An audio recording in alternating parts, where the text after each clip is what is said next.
Muchísimas gracias, doctor Ordóñez, por sus reflexiones. Enseguida cedemos el uso de la palabra al doctor Enrique Uribe. Adelante, doctor, por favor.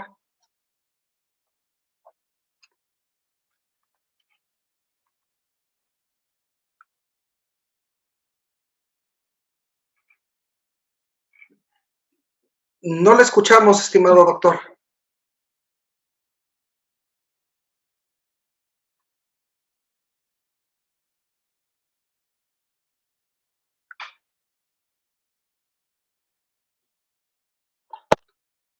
¿Se escucha? Ahora sí, doctor.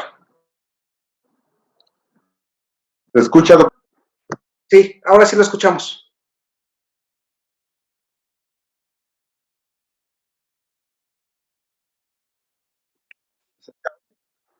¿Se escucha ahora? ¿Se Totalmente, escucha sí. ahora? Sí. Bueno, anda medio inestable esta cosa. Bueno, decía que me parecen muy interesantes las reflexiones de esta segunda ronda, que desde luego están conectadas con las primeras exposiciones de todos. En cuanto a esta cuestión del mínimo vital, creo que es un asunto que el Estado debe atender, pero sin excusas ni pretextos. Considero que, además de lo que se ha planteado, hay dos temas adicionales que tienen que ver con lo que hoy hemos comentado. Y no es solo el derecho a la alimentación, el derecho a obtener productos, sino un derecho a que esos productos nos nutran, que esos productos nos sirvan para la vida humana. Entonces, hay aquí una gravísima responsabilidad por parte de las empresas, por parte de quienes generan esos productos, y desde luego también una responsabilidad muy grande por parte de los órganos que deben regular a estos productores de productos. En lo que refirió hace un momento el doctor Ordóñez, retomo esta parte importantísima de la vulnerabilidad y de la construcción de un pueblo de mujeres, hombres, niños, adolescentes, pues en franca condición de paupérrima. Y esto enfrenta sin duda el concepto de ciudadanía e implica una grave afrenta a la construcción justamente de los derechos humanos cuando no podemos, no somos capaces o estamos seriamente limitados en cuanto al ejercicio de nuestros derechos, en este caso como consumidores serios, como consumidores responsables. Por ello creo que también estas dos ideas que acabo de comentar, el derecho a la alimentación, el derecho a la nutrición como parte central del consumo, y la construcción de ciudadanía para el consumo responsable tienen que ser dos temas también a considerar en lo que aquí hemos comentado. Con esto lo dejo para la reflexión y desde luego, como lo decía la doctora Marina, son temas muy amplios, muy extensos y no todos somos especialistas. Yo por mi parte es lo que puedo exponer desde mi experiencia y desde luego desde las limitaciones que tengo como estudioso de estos temas. Muchas gracias por su atención. Al contrario, doctor, muchas gracias a usted por sus reflexiones finales, por las coincidencias con los demás integrantes de la red. Y yo rescataría aquí una opinión que muy gentilmente nos hace la maestra Sandra Camarillo, que es en el sentido de que eh, hay un tema que estamos tocando que resulta ser por demás álgido, por demás conflictivo para su atención, puesto que por una parte, nos dice la maestra Camarillo, hay que buscar lo que es un equilibrio entre lo que sería la elección de consumo y el evitar la manipulación por parte de los consumidores. Y esto, pues, es una situación muy compleja, muy difícil, porque todos tenemos necesidades mínimas y básicas que satisfacer, pero que indudablemente en este tiempo de la pandemia, esas necesidades básicas y apremiantes se vuelven todavía mucho más complejas cuando muchas fuentes de trabajo, muchas fuentes de empleo se tuvieron que cerrar y que inclusive hoy día han, si me permiten también la expresión, han quebrado económicamente. Entonces, la recuperación económica no solamente tiene que venir con endeudamiento por parte del Estado, sino también tiene que venir con los hábitos de consumo, pero sobre todo con un consumo responsable. Enseguida cedemos el uso de la palabra a la doctora Karen Yareli para su reflexión final. Adelante, doctora.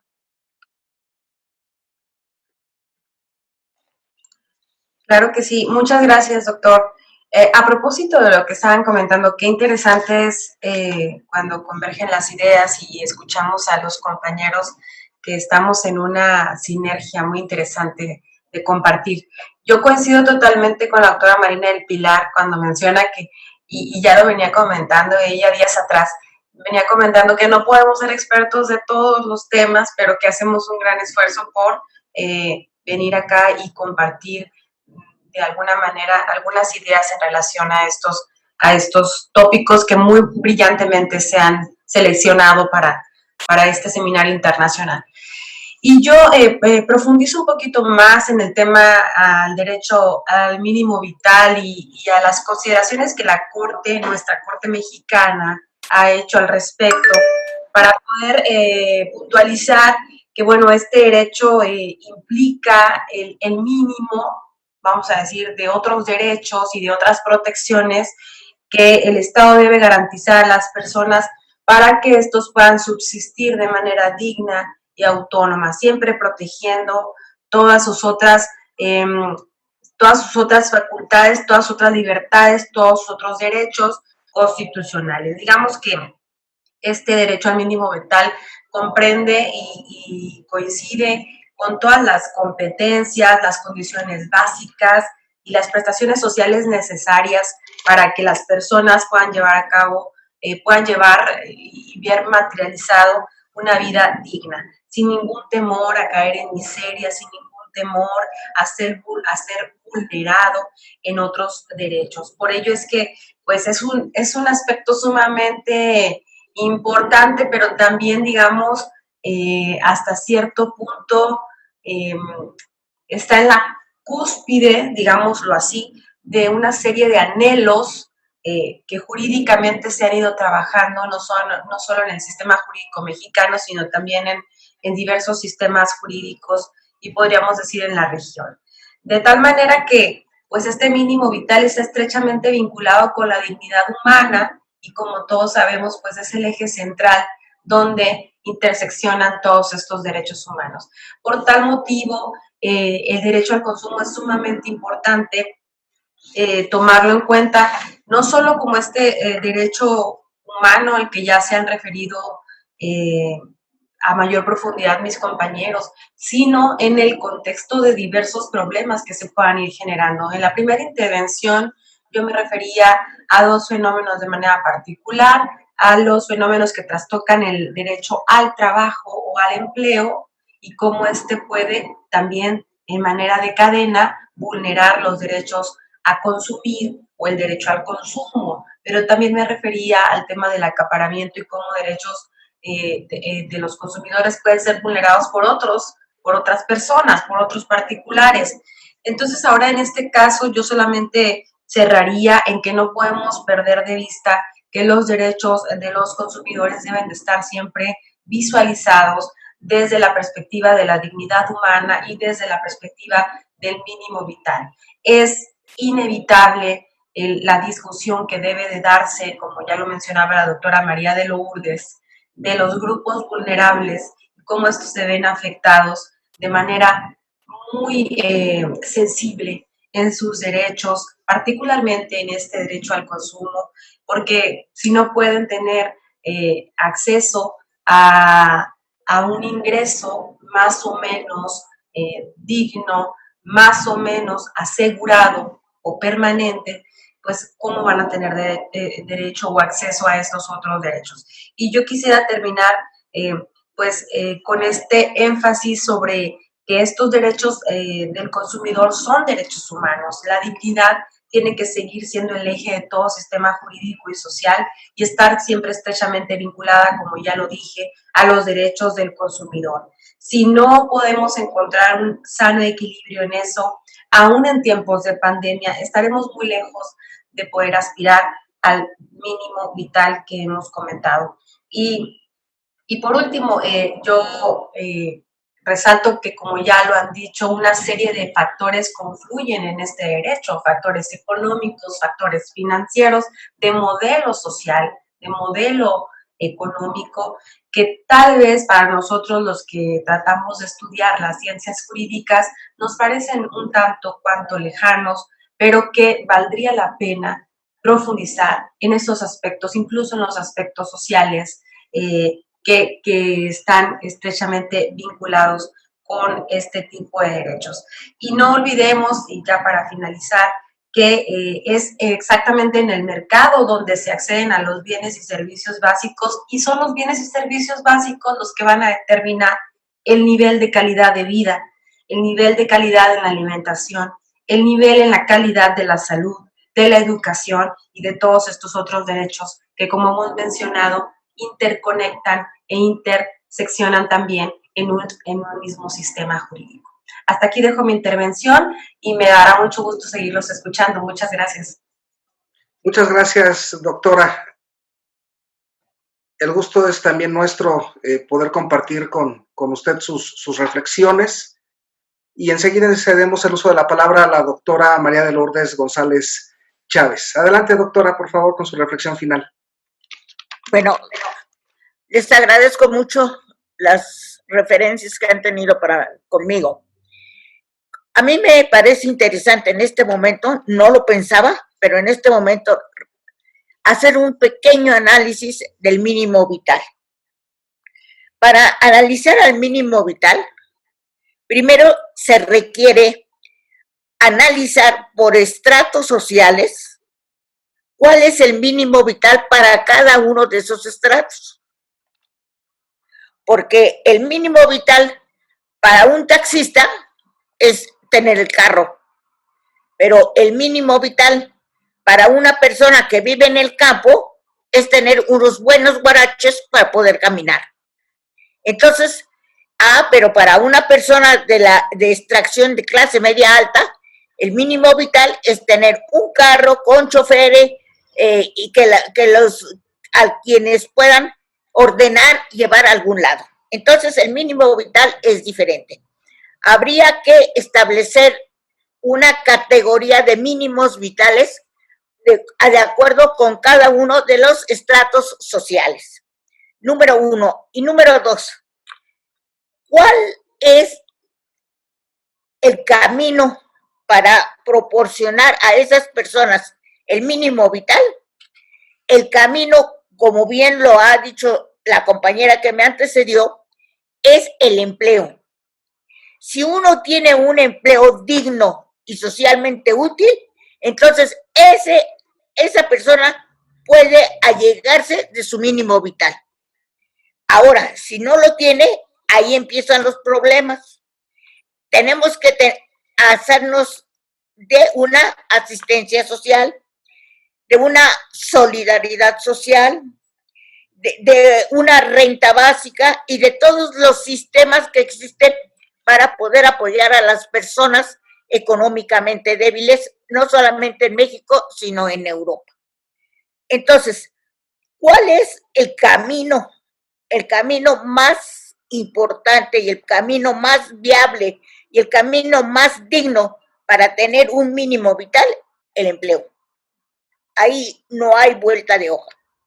Y dos, en caso de que no hubiera empleo, procurar las formas de autoempleo individuales o colectivas y fomentar mucho el sector social de la economía que el artículo 25 constitucional nos establece. Pero, ojo, en el sector social de la economía hay que fortalecer mucho el principio de solidaridad social. Las personas generalmente no somos solidarias, y menos los mexicanos somos solidarios con nuestra propia clase social y con nuestra propia raza. Entonces, es muy importante que nosotros fomentemos, pero a todo vapor, los sistemas de solidaridad social que hemos visto que surgen en los momentos de crisis, así como surgieron en los temblores, como surgieron en el 68 Y como en estos momentos de pandemia han surgido, entonces nosotros ese surgimiento lo tenemos que fortalecer para que este sistema de solidaridad perdure durante toda la existencia de México. Para mí es suficiente, le agradezco mucho. Al contrario, estimada doctora, muchas gracias a usted por sus reflexiones finales y pues creo que ya nos puso a pensar usted mucho hoy. Como decía la doctora Marina, si bien no somos todólogos, si no somos especialistas en todas las ramas jurídicas, lo cierto es que sí tenemos esa capacidad académica, moral, de poder discurrir respecto de los diversos temas que no solamente son vigentes, sino que tienen un impacto, una trascendencia y relevancia nacional e internacional. Y me puso usted a pensar, doctora, y espero no abusar yo de la palabra como moderador de la sesión, con la propuesta que se tiene en el caso particular de México de suprimir la medición de la riqueza a través del Producto Interno Bruto y la distribución de la misma por algo que, por ejemplo, en Bután desde 1972, si mal no recuerdo, se viene midiendo a través del Índice Nacional de la Felicidad, el cual tiene como propósito sí hacer una medición de la felicidad, pero no desde un punto de vista de que me siento a gusto, me siento contento, me siento pleno, porque desde el plano del púlpito político pareciera que es una mera ocurrencia, pero es una ocurrencia que no ha sido debidamente aterrizada, tal vez debido a la limitación o al manejo mediático y al discurso propio de quien lo está emitiendo. También hay que reconocer que hay ciertas limitaciones para poder expresar las ideas, pero este índice que se tiene en Bután mide diversos elementos, como es el caso de la salud, la educación, la diversidad ambiental, el nivel de vida y algo muy importante y relevante, que es la gobernanza, es decir, cómo el gobierno, o mejor dicho, cómo el ciudadano se siente identificado con las políticas públicas y el nivel de seguridad que tiene al interior de su estado. Y esto, sin lugar a dudas, sí representa un cambio de paradigma, la medición de la felicidad. Sin embargo, también nos conllevaría a poder discurrir sobre la existencia de la felicidad como un derecho humano o un derecho fundamental. Pero bueno, eso sería cuestión de otro punto de análisis, de otra sesión específica de seminario, ¿no? El derecho a la felicidad en el contexto de la pandemia. Muchísimas gracias, querida doctora. Le mando un fuerte abrazo y gracias por invitarnos a reflexionar y a recordar muchos elementos que nos quedaban por ahí olvidados.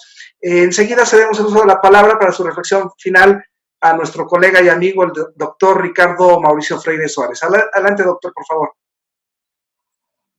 Muito grato. Eu quero parabenizar a professora que me antecedeu pela grande reflexão. De fato, o tratamento dos consumidores exige uma observância do princípio da solidariedade, que é um princípio previsto também no artigo 3º da Constituição brasileira.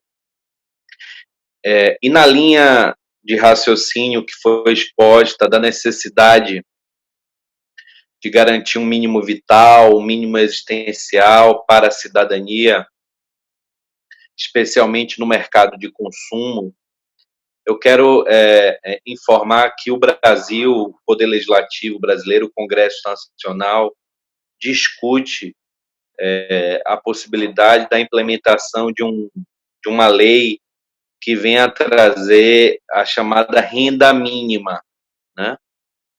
O Brasil já tem uma política muito eficaz de distribuição de renda, o Bolsa Família, desde o governo Lula, que distribui renda para as famílias mais pobres, e o Congresso agora discute a possibilidade de complementar esse valor com uma renda mínima para permitir que os consumidores superendividados, desempregados, possam recuperar gradativamente a sua capacidade de consumo e contribuir também para a sobrevivência, claro, e para a posterior retomada do crescimento. Me parece que essa seria a principal política pública a ser levada a cabo por qualquer governo latino-americano, estabelecimento de uma renda mínima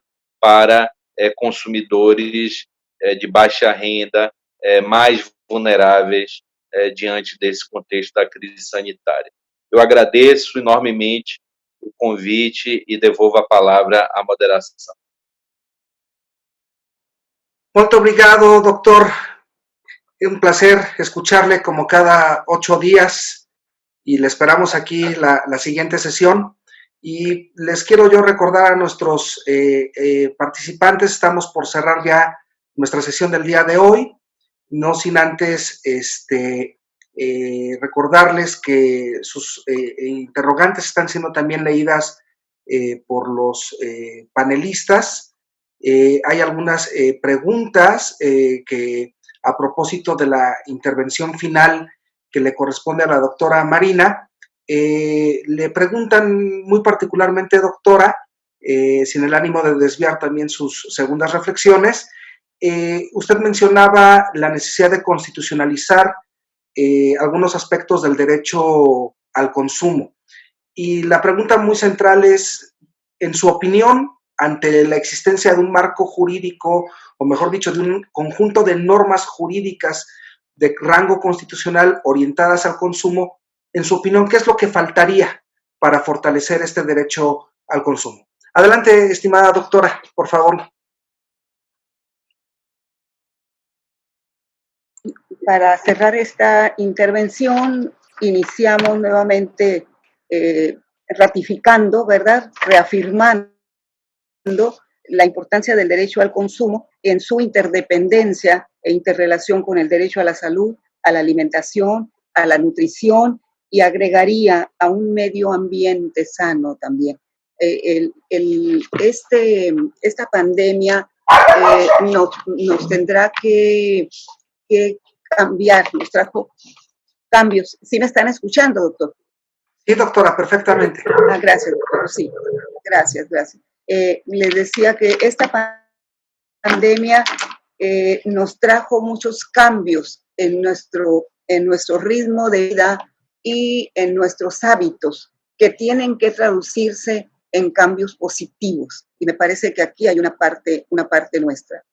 Inicio con el tema del mejoramiento constitucional, la actualización constitucional con el derecho humano al consumo. Me parece que sí hace falta delimitarlo, especificarlo con mayor claridad como un verdadero derecho humano que lo es, ¿verdad?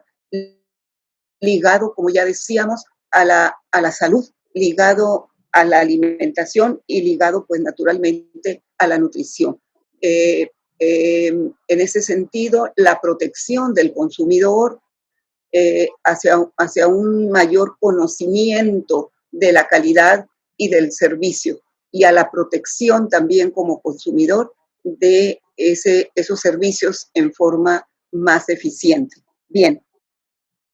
Ahora bien, áreas, paso a otro punto, áreas en que el derecho al consumo identifico se agudizaron en esta etapa de pandemia. Las compras en línea, los servicios a domicilio, las prácticas monopolísticas, las técnicas de mercadotecnia abusivas, hay que decirlo así, y el tema del mínimo vital, que qué bueno que surge aquí, ¿verdad? Y la importancia de los esfuerzos, yo aquí al mínimo vital agregaría que es necesaria aquí los esfuerzos para proporcionar alimentos a personas en situación vulnerable, que debemos seguir manteniendo los programas y las campañas de entrega de despensas no es con una despensa que se haya entregado a una familia al inicio de la pandemia, debe ser algo permanente, debe seguir siendo algo permanente mientras dure esta situación. Hay muchas personas que están desempleadas, hay muchas personas que no están recibiendo una subsistencia mínima y que debe haber una solidaridad social en esta materia y deberíamos garantizar entre todos una despensa semanal mínima para diferentes grupos de familia. Bien, otro punto que me parece muy importante son las restricciones al comercio, que debemos tener mucho cuidado, ¿verdad? En las restricciones o las medidas de contención que se han aplicado en esta pandemia, ¿verdad? Que no interrumpan la cadena de suministro que afecta definitivamente a los más vulnerables. A medida que que avanzan los países con estas medidas de protección, ¿verdad? Encontramos pues que debe tenerse mucho cuidado en reducir al mínimo posible repercusiones en el suministro de alimentos o las consecuencias imprevistas en el comercio mundial y la seguridad alimentaria. Los funcionarios deberán asegurar, los estados, los gobiernos deberán asegurar y garantizar que ninguna medida relacionada con el comercio interrumpa, repito, la cadena de suministro alimentario. Aquí debiéramos considerar que las limitaciones, nuevamente repito, a la pandemia no debieran incluir limitar la circulación de trabajadores en la industria agrícola, alimentaria, no aumentar los retrasos en las fronteras para los contenedores con alimentos, que en ocasiones dan lugar, y lo digo acá, ¿verdad?, porque vivo en una frontera, al deterioro de productos perecederos y al aumento de desperdicio de alimentos. Deberán cuidarse pues mucho estas cadenas alimentarias y deberá de haber también mucha solidaridad internacional. Estas restricciones pueden alterar el equilibrio entre la oferta y la demanda de alimentos, dando lugar a picos de precios inclusive y a otros con mayor volatilidad de estos. Para concluir, sostengo que ahora es el momento de mostrar más solidaridad, actuar con más responsabilidad y sumarse aún más a un objetivo común de incrementar la seguridad y la inocuidad alimentaria y la nutrición para mejorar el bienestar general de la población. Un último punto que me parece fundamental también en un cambio de vida y de mejoramiento de cada uno de nosotros es adquirir mejores hábitos de alimentación más saludables, promover el ahorro de agua, de energía y combatir las medidas monopolísticas y las técnicas, repito nuevamente, mercadotécnicas abusivas. Se trata de hábitos sostenibles, definitivamente también, de protección del medio ambiente. Muchas gracias. Al contrario, doctora, muchas gracias a usted por sus reflexiones finales y sobre todo, pues en esta parte última, pues mostrarnos que es una tarea inacabada aún el derecho de los consumidores, el derecho al consumo que todos tenemos. Yo con esto cerraría, informo a todos que cerraríamos ya nuestra sesión del día de hoy. Antes de despedirnos, yo quisiera, si me lo permite el doctor Enrique Uribe, cederle el uso de la palabra para poder hacer la clausura de nuestra sesión del día de hoy.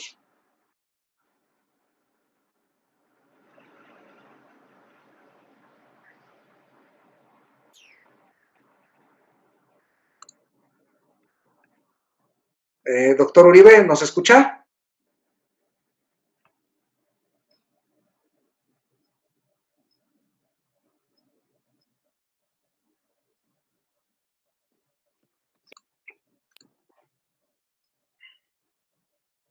Adelante, doctor. Perdón, ¿cuál fue la pregunta? No, se puso inestable esto. No se preocupe. Si gusta despedir la sesión del día de hoy, doctor, para poderle dar el broche de oro. Es un honor. Muchas gracias por la distinción, doctor Irán. No, pues reconocer la participación de todos, solamente la altísima calidad académica de todos los colegas. La verdad que no siendo especialista yo en el tema de hoy, he aprendido bastante y creo que a todos nos sirve esto, a los participantes, a los alumnos que nos han acompañado, para la construcción de una sociedad mejor, en la que seguramente en lo futuro tendremos que ir armando un Estado constitucional solidario, humanista, cercano a la ciudadanía y por supuesto que vaya siempre de la mano con los más vulnerables. Es lo que creo que tenemos que atender desde ahora. Una reconstrucción, una reelaboración de nuestros conceptos para que los derechos humanos sean de veras asequibles y al alcance de la mano de todos. Les agradezco mucho su participación y bueno, pues continuamos de hoy en noche también con los próximos temas. Gracias a todos, excelente tarde.